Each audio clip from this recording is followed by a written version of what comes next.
Si vous mettez tout ça dans une seule et même poubelle, ce sont des déchets. Si vous les triez ensuite par flux, ce sont des ressources.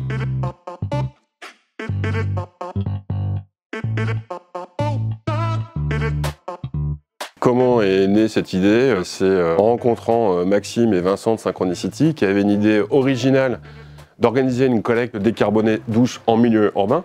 Et une question toute bête m'a été posée en disant est-ce que Veolia pourrait nous aider? Et bien évidemment, on a mis en œuvre les solutions pour aider ce projet. 3 fois par semaine, avec des vélos, on vient collecter les déchets gisements, préalablement triés par les commerçants. Ici, c'est tout ce qu'on a collecté dans la journée. On le ramène dans ce local, qui est donc un hub. Et ensuite, on va faire en sorte de les valoriser au maximum.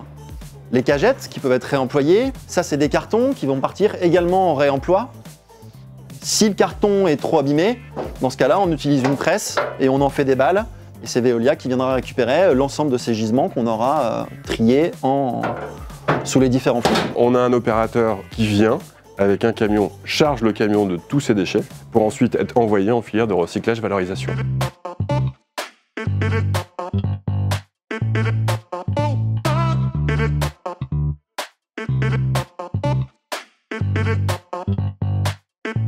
On prend conscience de ce qu'on jette, voilà, et du coup forcément on fait plus attention et puis ça continue de souder la rue. J'ai jamais eu une rue comme ça et une entraide entre commerçants de cette sorte, quoi. Pour les populations, c'est beaucoup plus agréable puisque beaucoup moins d'agressions par le bruit de camion.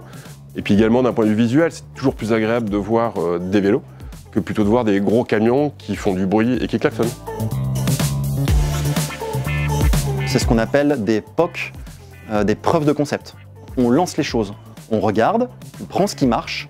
Quand ça marche, on l'améliore. Quand ça marche pas, on essaie de comprendre. Cette opération-là, c'est une véritable démonstration qu'on peut continuer à collecter du déchet en milieu dense, tout en maîtrisant ses émissions atmosphériques, les nuisances environnementales. Et donc, de fait, pour un territoire comme Marseille, faire la démonstration qu'avec des initiatives locales, on a la possibilité de changer les modèles, de montrer par l'exemple qu'on peut révolutionner les schémas traditionnels, mais qu'en plus, fort de cet exemple, qu'on puisse dupliquer sur d'autres périmètres.